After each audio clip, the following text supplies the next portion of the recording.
नमस्कार। दैनिक सवेरा टीवी में आपका स्वागत है।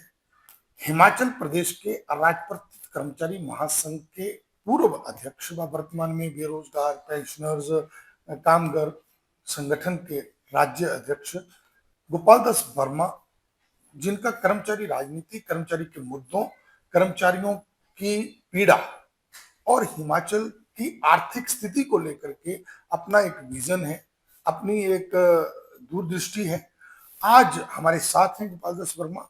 हम हिमाचल प्रदेश की बिगड़ती आर्थिक हालत, कर्मचारियों की दिक्कत, कर्मचारियों के आंदोलन और हिमाचल में रोजगार अधिक अवसर बने, इसके लिए हिमाचल को क्या कदम उठाने चाहिए आने वाले समय में, उसको लेकर के बात करेंगे।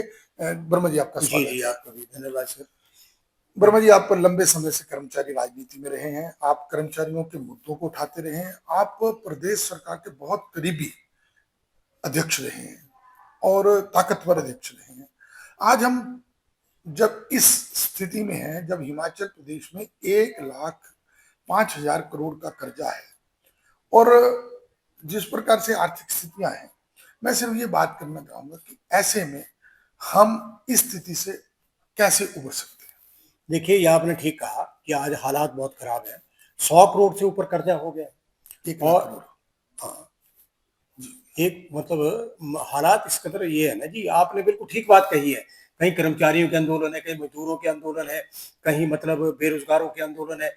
आंदोलन पे ही ज्यादा मतलब जो है, अभी 2.5 सालों में भी ऐसा हुआ है, आपके सामने ये सारा 10-15 हजार जो आउटसोर्स पे लगे थे वो निकाल दिए गए हैं और रोजगार है नहीं है, रोजगार के संसाधन सरकार नहीं कर रही है। ये बात ठीक है कि भाई हिमाचल प्रदेश के जो कर्मचारी हैं वो भी चाहते हैं कि ये सरकार जो है कर्जों पे ना आए। और जहां तक आपने कहा कि जैसे पंजाब वेतनमान है, ये उस टाइम की बात उठी थी जब मैं अध्यक्ष था, तो पूर्व मुख्यमंत्री वीरभद्र सिंह जी ने भी कहा था कि अपना वेतन आयोग होना चाहिए। वो कुछ परिस्थिति ऐसी रही कि वो कुछ लोगों ने माना, कुछ लोगों ने नहीं माना। पर आज ये हालात ऐसे हो गए हैं कि अगर अपना वेतन आयोग होगा तो उससे कर्मचारियों को भी फायदा, सरकार को भी फायदा और सभी को फायदा होगा। और जो है मतलब आप देखिए, पहाड़ी प्रदेश है ये, अब इतना कर्जों पे डूब गया है, तो सभी चाहते हैं कि ये कर्जा खत्म हो और मतलब ये प्रदेश जो है खुशहाली का जीवन जिए। तो आपने बिल्कुल सही कहा कि अब आंदोलनों की राजनीति हो रही है, चाहे छोटे कर्मचारी हैं चाहे बड़े कर्मचारी हैं। तो इसलिए ऐसा है कि ये तो सब मिल बैठ करके जो है सरकार को भी सोचना है, हमें भी सोचना है। जो सरकार के साथ बातचीत होगी तो ठीक आपने कहा कि अपना वेतन होगा तो उससे फायदा भी होगा, तो कोई नुकसान होने वाला है नहीं है ना जी। तो जो आप बात कर रहे हैं कि कर्मचारी, क्योंकि आप एक्सपर्ट हैं, आप कर्मचारियों की, सरकार की और वित्त विभाग की नब्ज को पहचानते हैं। हिमाचल मर्ज हुआ, जब ये पूर्ण राज्य हुआ, तब कर्मचारियों की मांग थी कि हमें पंजाब का पे स्केल मिलना चाहिए। वो इसलिए भी था क्योंकि हम अधिकतर पार्ट पंजाब का थे और पंजाब एक बड़ा खुशहाल स्टेट, उनका बजट ही 2-2.5 लाख करोड़ का और हमारा 54,000 करोड़ का भी है, तो हम उनको मैच आउट भी नहीं करते। तो जैसे प्रदेश में फिर बेरोजगार हो, चाहे व्यापारी हो, चाहे अन्य वर्ग हो, जब कर्मचारियों की बात आती है, जब विधायकों, एमएलओ की या मंत्रियों के भत्तों की बात आती है, तो ये कटाक्ष होता है कि सारा बजट जो है वो कर्मचारियों पर लुटाया जा रहा है, सारा बजट पेंशनरों पर लुटाया जा रहा है।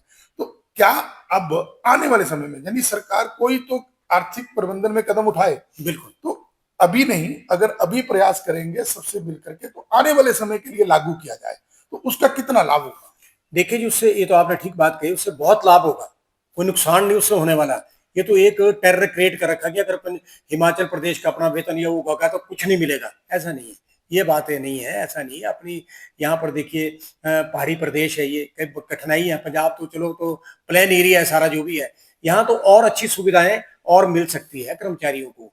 तो मेरा तो यही एक ये सोचने का है, सरकार भी सोचे, हम भी सोचेंगे, तभी कुछ आगे बढ़ सकते हैं। नहीं, हिमाचल को आर्थिक स्थिति में मजबूत करना है और हिमाचल में सबसे ज्यादा आरोप कर्मचारियों पे लगता है, पेंशनरों पे लगता है कि पूरे 50% बजट तो यही ले जाते हैं, फिर कर्ज की अदायगी में चला जाता है, फिर बजट जो है वो विकास के लिए तो रहता नहीं है। विकास के लिए तो 10-12% बजट है, हम कर्ज की देनदारियों, कर्ज के ब्याज कर्मचारियों पे हो गए और अन्य वर्ग को फिर लगता है कि हमारे साथ तो धोखा हो रहा है। तो मेरा फिर वही सवाल है कि क्या ऐसा सार्थक कदम सरकार को उठाना चाहिए और इसके लिए क्या करना चाहिए? देखो जी, इसमें बात ये कि पहले तो सरकार पहल करे। देखिए बात ये कि हाँ ठीक है जी, हम अपना वेतनमान चाहते हैं, और फिर जितने कर्मचारियों के जो जितने भी नेता हैं उनको सबको बुला लिया जाए। ठीक है जी। अब आप देखिए, हिल कंपल्सिटी अलाउंस हिमाचल में मिलता है, पंजाब में तो मिलता नहीं है। तो मतलब मेरे कहने का मतलब है उससे फायदा होगा, नुकसान होने वाली कोई बात है नहीं है। और दूसरा, सभी चाहते हैं भी हिमाचल प्रदेश जो है कर्जा मुक्त हो। सभी चाहते हैं, ये तो ये थोड़ी चाहते कि हिमाचल में कर्जा बढ़ा रहे और वो करें। पर यहाँ कुछ ऐसी बातें हैं, छोटे कर्मचारियों को तो चलो गला घोंट देते हैं, जो बड़े बड़े अधिकारी हैं उनके लिए खुली छूट है। वो उसी में मैं आ रहा हाँ, था कि जैसे अभी एरियर की बात आई तो सबने ले लिया, बड़े अधिकारियों ने। हाँ, कर्मचारियों और पेंशनरों का 11,000 करोड़ का पेंडिंग है, उस पेंडिंग पर हम बात नहीं कर रहे। वो धीरे धीरे बढ़कर 12-13 हजार करोड़ हो जाएगा। हो जाएगा। और अगर हम पे स्केल बनाते हैं अपना, वो तो देनदारियां तो देनी है, लेकिन हम पे स्केल बनाए, अगर हिमाचल बनाए और उसमें रोजगार का प्रमुखता से रखे, पेंशन को, भत्तों को रखे, उसमें पे स्केल अलग से बनाए और रोजगार अधिक से अधिक मिले। जो आज पोस्टें खाली हैं वो पे स्केल से भर सकती हैं, भर तो सकती हैं। उस पर हमें क्या आगे निर्णय करना बिल्कुल, ये आपने ठीक कहा कि अधिकारी तो देखो वो एरियर भी ले लेते हैं, पे स्केल भी ले लेते हैं, सब कुछ ले लेते हैं, और जो जहाँ छोटे कर्मचारी हैं उनको कुछ नहीं मिलता है। तो इसीलिए अगर हम अपना वेतनमान पंजाब वेतनमानों को छोड़ करके हिमाचल का अपना वेतनमान होगा तो एक समान होगा। वो चाहे वो क्लास 4 है, चाहे वो आईएएस अफसर है, उनको एक समान ही जो है मतलब वो सुविधाएं मिलेंगी। और जो जो जितनी खाली पोस्टें हैं, जो जो बेरोजगारों को रोजगार देना है, उसमें भी कई बातें उसमें आएगी।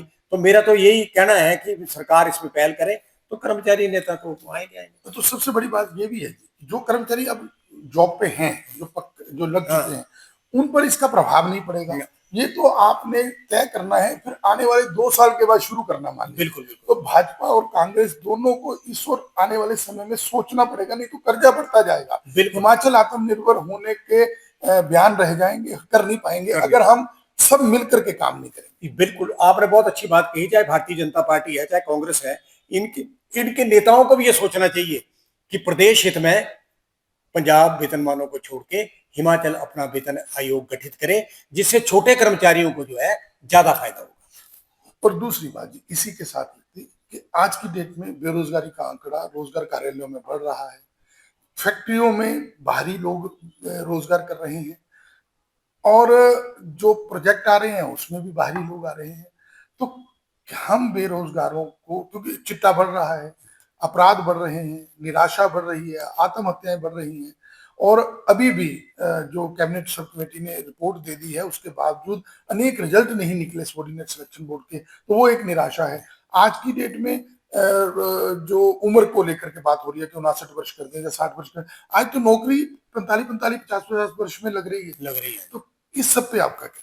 देखिए बात ऐसी है, जहां तक deputy chief minister Mukesh Agnihotri ने जो अपनी रिपोर्ट सबमिट की है सरकार को, उस पर भी अमल करना चाहिए।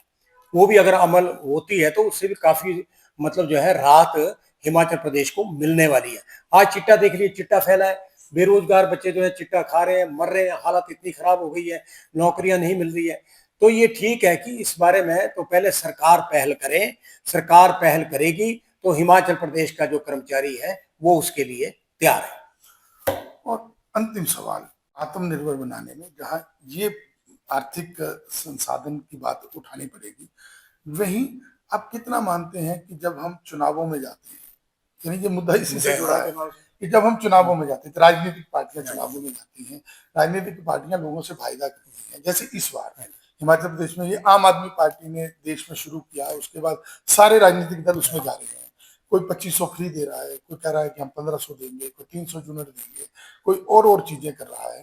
तो ये आप कितना मानते हैं कि अब ऐसी राजनीति पर क्या कैसे लगाम लगे? देखिए जी, ऐसी राजनीति में तो बिल्कुल प्रतिबंध लगना चाहिए। बिल्कुल ठीक कहा आपने। ये इससे इससे ही सारा बेड़ा गर्क हो गया है। आप देखिए मतलब क्यों दे जी, बिजली मुफ्त क्यों दे, पानी मुफ्त क्यों दे, है जी। चलो कोई गरीब से गरीब है, उसको तो चलो ये सहायता मिले, सबको क्यों मिले, पर ये सारी प्रथा बंद होनी चाहिए। और इसमें तो मैं कहूंगी सुप्रीम कोर्ट ऑफ इंडिया को भी एक संज्ञान लेना चाहिए कि जो राजनीतिक दल जो है लॉलीपॉप देते हैं ये वोट हथियाने के लिए, ये बंद कर देना चाहिए सारा। तभी उसमें जो है आत्मनिर्भर प्रदेश भी बनेगा, देश भी बनेगा। नहीं, वो आपने बात ठीक है कि जो कि गरीब को दें, हाँ। पर अब जब सरकार घोषणा करती है कि हम 1500 देंगे, 300 यूनिट देंगे, फिर सरकार सब्सिडी बंद करवाती है, फिर सरकार कहती है हम गरीब को देंगे, फिर अति गरीब को देंगे, तो जो आम आदमी वोट देता है वो कहता है या तो अब घोषणा कर रहे हैं तो उसी समय तय करो, अब 300 यूनिट की घोषणा है तो फिर वो सबको दो, क्योंकि फिर कसूर क्या है, टैक्स वाले का कसूर क्या है, जो इनकम टैक्स देता है उसका कसूर क्या है, व्यापारी का कसूर क्या है, खोखे वाले का कसूर क्या है। तो यानी क्या ये बिल्कुल ही बंद नहीं कर देना चाहिए, क्योंकि आज की स्थिति में लोग अपना अपना खर्चा चलाने, सरकार को एजुकेशन, स्वास्थ्य, इन चीजों पर, इंफ्रास्ट्रक्चर पर ध्यान देना। मैंने तभी आपसे ये कहा कि सुप्रीम कोर्ट ऑफ इंडिया ऐसी कुछ मतलब वो करे कि ये सारा जो मामला है, जो लूट का मामला है, लोगों को मतलब जो बांटने का मामला है, ये टोटल जो है बंद होना चाहिए। ये बंद हो जाएगा तो देश और प्रदेश जो है आत्मनिर्भर होंगे। तो ये थे हमारे साथ हिमाचल प्रदेश के कर्मचारी राजनीति के धुरी कहें आक्रामक नेता, जिनको कर्मचारियों के विषय की जानकारी है। उनसे हमने हिमाचल के आर्थिक विषयों को लेकर बात की और उन्होंने भी इस बात को स्वीकार किया कि उस समय जब पंजाब पे स्केल आया था तब स्थितियां अलग थी। अब भाजपा हो, कांग्रेस हो, जो भी सत्ता में राजनीतिक दल हैं, उनको प्रदेश की हालत को देखते हुए एक नया पे कमीशन हिमाचल का अपना बनाने की ओर अग्रसर होना चाहिए, जिसमें सबको साथ लेकर के चलना चाहिए और हिमाचल प्रदेश आत्मनिर्भर होगा, खर्चे कम होंगे और खर्चे कम होने के साथ साथ रोजगार के संसाधन भी अधिक बढ़ेंगे। दैनिक सवेरा टीवी के लिए अपने सहयोगी लखवीर लकी के साथ ऊना से राजीव भनोट।